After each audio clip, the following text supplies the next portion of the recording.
आपको जानकारी देने वाले हैं धनु राशि वालों के लिए साल 2025 प्रेम और वैवाहिक जीवन के लिए कैसा रहने वाला है।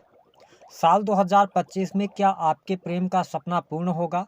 आपके जीवन में यह वर्ष किस प्रकार के परिवर्तन लेकर आएगा? आपके रिश्ते किस प्रकार के रहने वाले हैं? विस्तार से हम चर्चा करेंगे और आपके मन में उठ रहे प्रश्नों का जवाब भी देंगे। जो लोग ये जानना चाहते हैं कि आपका प्रेम जीवन इस पूरे वर्ष में कैसा रहेगा, क्या आपका एक्स जो है वह वापस आएगा या नहीं आएगा? जो लोग रिलेशनशिप में हैं उनके लिए क्या प्रेम विवाह के योग बनेंगे? जो लोग अविवाहित हैं उनके लिए क्या परिस्थितियां बनेंगी? और जो लोग संतान अथवा फैमिली प्लान करना चाहते हैं उनके लिए क्या कुछ रहने वाला है? तो यह वीडियो बहुत ही महत्वपूर्ण है। साथ ही इसमें हम आपको बताएंगे 3 महत्वपूर्ण उपाय। यदि आप किसी को मन ही मन प्रेम करते हैं या आपके प्रेम जीवन या दाम्पत्य जीवन में कोई समस्या है तो उसको दूर करने के लिए आप कौन से 3 आसान उपाय कर सकते हैं, इस पर भी हम चर्चा करेंगे। तो चलिए वीडियो की शुरुआत करते हैं। उससे पहले यदि आपने अभी तक चैनल को सब्सक्राइब नहीं किया है तो चैनल को सब्सक्राइब कर लीजिएगा, नोटिफिकेशन बेल को ऑन कर लीजिएगा। वीडियो पसंद आए तो लाइक और शेयर जरूर कीजिएगा। देखिए, जब हम बात करते हैं धनु लग्न अथवा धनु राशि की, तो धनु लग्न या धनु राशि जिस भी व्यक्ति की होती है ऐसे लोग बहुत ही जानवान होते हैं। साथ ही मैंने यह पाया है कि हमेशा कुछ न कुछ ये नया सीखने की कोशिश करते रहते हैं। साथ ही जीवन में सुख समृद्धि अवश्य धनु राशि वालों को प्राप्त होती है। हालांकि इनके पास मल्टीपल नॉलेज होती है, ये मल्टीटास्किंग लोग होते हैं। लेकिन जब हम प्रेम संबंधों की बात करते हैं तो मैंने अक्सर यह पाया है कि धनु लग्न या धनु राशि वालों का प्रेम जो होता है वो टूटता अवश्य है। कई बार तो ऐसी स्थिति बनती है कि ये लोग यंग एज में या टीन एज में इनको प्रेम हो जाए, इनकी स्थिति बन जाए, ये प्रेम विवाह तक जाते हैं, है ना, करने की स्थिति तक आ जाते हैं, लेकिन किसी कारणवश इनका कहीं ना कहीं से संबंध विच्छेद हो जाता है। जबकि धनु लग्न या धनु राशि वाले एक से अधिक प्रेम संबंधों की तरफ भी मैंने पाया है ऐसी स्थिति बनती है। कई बार तो ये प्रेम विवाह भी करते नजर आएंगे यदि धनु लग्न या धनु राशि होती है तो। लेकिन जब भी जिस भी व्यक्ति से इनको प्रेम होता है तो सामने वाला व्यक्ति थोड़ा सा एग्रेसिव होता है। मैंने यह पाया कि धनु राशि वालों को, क्योंकि पंचम भाव में मेष राशि आती है, तो इनके जो प्रेमी अथवा प्रेमिका होते हैं अक्सर बहुत ज़्यादा एग्रेसिव होते हैं। छोटी मोटी बात को लेकर लड़ाई झगड़े की स्थिति तक चले जाना, ऐसी स्थितियां देखने को मिलती है। और इनके प्रेम संबंधों के बीच में अगर देखा जाए तो एज में डिफरेंस होता है, ऐसा देखने को मिला है। लेकिन आइए हम सबसे पहले बात करते हैं कि इस वर्ष में आपका प्रेम जीवन कैसा रहने वाला है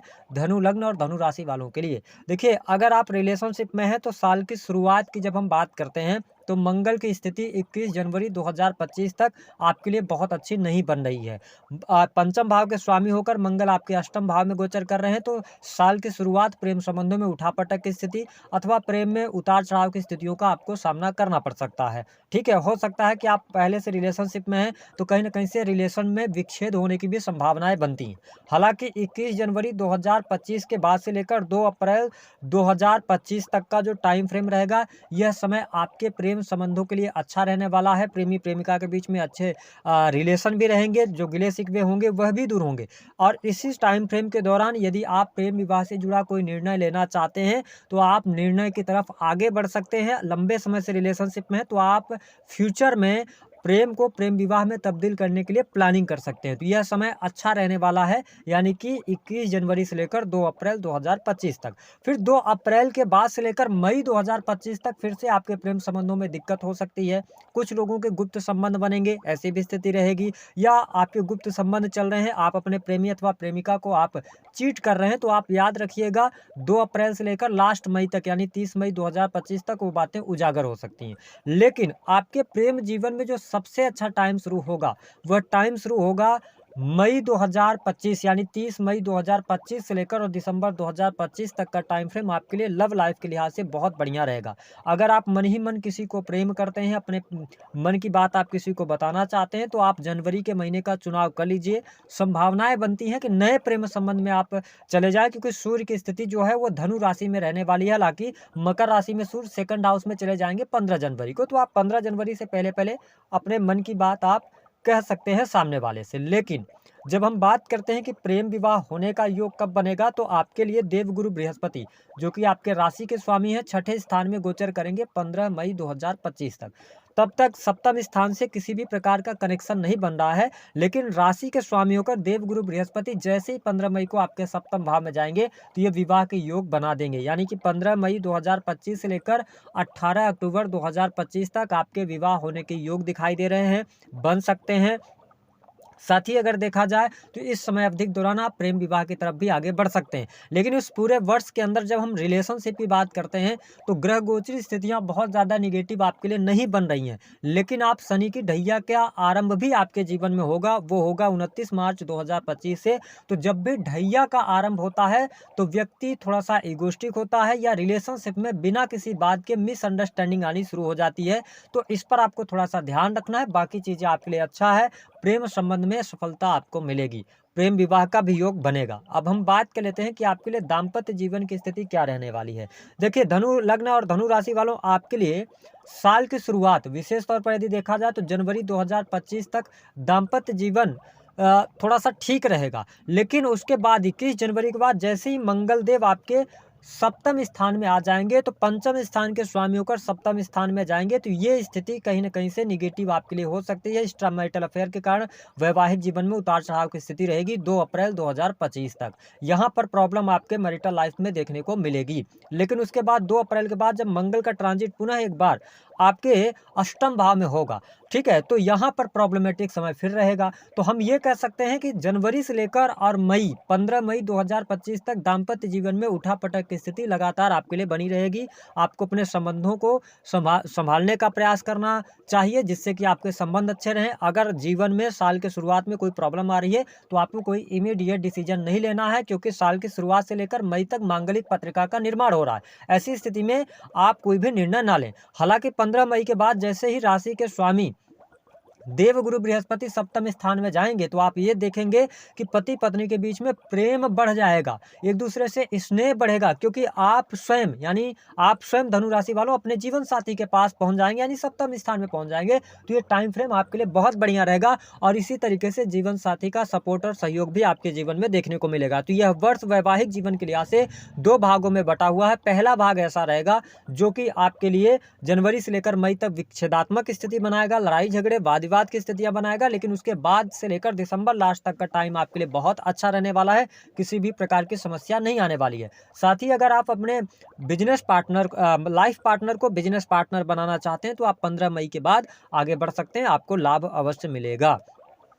अब हम बात कर लेते हैं कि क्या आपके एक्स की वापसी का कोई चांसेस बनता है। धनु लग्न और धनु राशि वालों, आपके लिए मई 2025 तक नहीं बनता है। मई के बाद आप एक बार अगर प्रयास करते हैं तो आपके एक्स की वापसी हो सकती है, आपको लाभ मिल सकता है, यानी कि मई 2025 के बाद। अब जान लेते हैं कि जो लोग अविवाहित हैं उनके लिए विवाह का कब योग बनेगा। तो अविवाहितों के लिए 15 मई 2025 से लेकर 18 अक्टूबर 2025 तक विवाह का योग बनेगा। प्रेम विवाह का योग भी इसी टाइम फ्रेम के दौरान बनेगा। इसके साथ संतान अथवा फैमिली आप प्लान करना चाहते हैं तो क्या इस वर्ष में कोई संभावनाएं बनती हैं। देखिए, गोचर के आधार पर अगर देखा जाए तो बहुत अच्छी संभावनाएं यहाँ पर दिखाई नहीं दे रही हैं।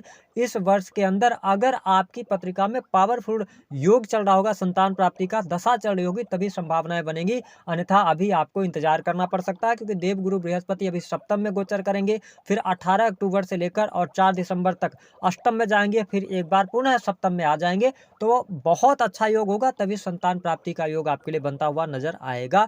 बाकी चीजें ओवरऑल स्थिति ठीक ठाक रहने वाली है। हाँ, आप शनि के ढैया में आ रहे हैं तो माँ की हेल्थ में थोड़ा सा ध्यान रखना पड़ेगा। अगर आपकी पहले से संतान है धनु राशि वालों तो 21 जनवरी 2025 तक संतान को लेकर आप में चिंताएं रहने वाली हैं। उसके बाद की स्थिति संतान के लिहाज से अच्छी रहेगी। संतान इस वर्ष में आपकी प्रगति करने वाली होगी, चीजें संतान के लिहाज से अच्छी रहेगी। अगर संतान के पढ़ाई लिखाई को लेकर, उनके शादी विवाह को लेकर कोई चिंता कोई टेंशन चल रही थी तो 29 मार्च आते आते तमाम चिंताएं दूर हो जाएंगी और संतान की आपके प्रगति होगी। अब हम बात कर लेते हैं कि उपाय क्या करना है। देखिए धनु राशि वालों, सबसे पहली बात कि अगर आपके प्रेम जीवन में कोई दिक्कत आ रही है या आपका प्रेमी अथवा प्रेमिका छोड़कर चला गया है तो बहुत सारे लोग आजकल क्या कर रहे हैं कि वशीकरण की तरफ अग्रसर हो रहे हैं। मैं आपको स्पष्ट बता दूं कि वशीकरण नाम की ऐसी कोई चीज होती नहीं है। प्रैक्टिकली जब तक प्रकृति आपको नहीं देगी उस चीज को या उस व्यक्ति को आपकी किस्मत में वह व्यक्ति नहीं होगा तो आप लाख प्रयत्न कर लीजिए, वो चीज आपको नहीं मिल पाएगी। वशीकरण तंत्र मंत्र के द्वारा, निगेटिव एनर्जी के द्वारा आप उस व्यक्ति को 24 से 48 घंटे के लिए अपने आप आसपास आप बुला सकते हैं, उसके मन में अपना ख्याल ला सकते हैं, लेकिन नेचुरल तौर पर वो व्यक्ति नहीं हो पाएगा आपका। तो पहली बात, तो अगर आप पैसे खर्च कर रहे हैं तंत्र मंत्र या वशीकरण की तरफ भाग रहे हैं तो ऐसा कुछ नहीं होता, इन सभी भ्रमों से आपको निकलना होगा। दूसरी बात, कि धनु राशि वालों, आप स्वयं अपने आप में विद्वान होते हैं, आप बहुत ही समझदार होते हैं, आप परिस्थितियों को समझते हैं, मल्टीपल नॉलेज आप रखते हैं, है ना? दूसरों को आप जान देते हैं। तो सिंपल सी मेरी बात है कि अगर आप टीनेज में हैं, यंग एज में हैं, आप किसी को लेकर बहुत परेशान हो रहे हैं, तो सिंपल सी बात है, अगर वो व्यक्ति आपको धोखा दे दिया है, छोड़कर चला गया है, तो आप उसके इंतजार में ना बैठें। क्योंकि सिंपल सी बात ये निकल के आती है कि जो व्यक्ति अगर आपसे एक बार दूर जा सकता है, तो दोबारा भी आपके जीवन में आएगा, तो कोई गारंटी नहीं है कि वो दोबारा आपके साथ में रहेगा। तो इन सभी चिंताओं से दूर हटिए और अपना जो पूरा फोकस है, इस वर्ष में आपको करियर ओरिएंटेड बनना पड़ेगा। आप अपने करियर पर फोकस कीजिए, पढ़ाई-लिखाई पर फोकस कीजिए, तो ठीक रहेगा। लेकिन उसके बावजूद अगर आप उपाय चाहते हैं, वीडियो आपने देखा है, तो उपाय हम आपको बता दे रहे हैं। 2 उपाय आपको करना रहेगा। सबसे पहला उपाय आपको ये करना है, एक पान का पत्ता ले लीजिएगा और एक सुपारी ले लीजिएगा, ठीक है?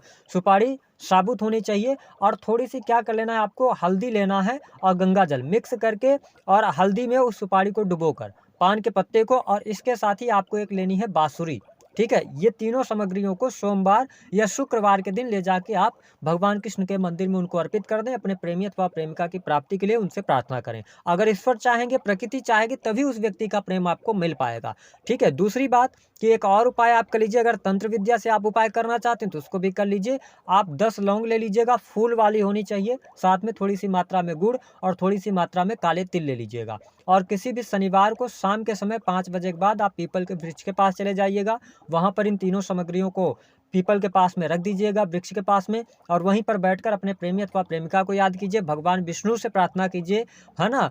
कि आपके जीवन में जो प्रेमी अथवा प्रेमिका गया है, वह पुनः वापस आए, उसके मन में आपके प्रति प्रेम जागृत हो, ठीक है? ये सब कुछ करने के बाद वहाँ से पीपल का एक पत्ता आप तोड़ लीजिए, उसको आप घर ले आइए शाम के समय, और अपने पूजा स्थल पर आप धूप अगरबत्ती कीजिए, एक दिया जला दीजिए। उसके बाद उस पीपल के पत्ते को आप गंगा जल से धुलने के बाद आपको क्या करना है, पंचम भाव के स्वामी आपके कौन बनते हैं? मंगल। तो आपको रोली पाउडर लेना है रेड कलर का, गंगा जल के साथ मिक्स करके उसको आप पेस्ट बना लीजिए, और स्वास्तिक बनाना है आपको पीपल के पत्ते पर। एक तरफ आप स्वास्तिक बना दीजिए, ऊपर अपने प्रेमी अथवा प्रेमिका का नाम लिखिए, नीचे अपना नाम लिख सकते हैं। अगर दाम्पत्य जीवन में दिक्कत आ रही है तो भी आप सेम उपाय कर सकते हैं। जीवन साथी का नाम ऊपर लिख दीजिए, अपना नाम नीचे लिखिए। पीछे साइड में पीपल के पत्ते में आपको काजल से अपने प्रेमी अथवा प्रेमिका का नाम लिखकर और उसको तकिए के नीचे रखना है। बस इस उपाय को आप कर लीजिए। कब तक करना है? एक बार अगर आप पीपल का पत्ता लाते हैं तो वो 7 दिन के बाद आप उसको चेंज कर सकते हो। उस पीपल के पत्ते को कहाँ रखना है, तो उसको आप जल प्रवाह कर दीजिएगा, अथवा किसी साफ सुथरी जगह अथवा किसी पेड़ के नीचे रख दीजिएगा। बस ये उपाय कीजिए, ईश्वर चाहेंगे तो आपके जीवन में खुशियाँ ज़रूर आएँगी।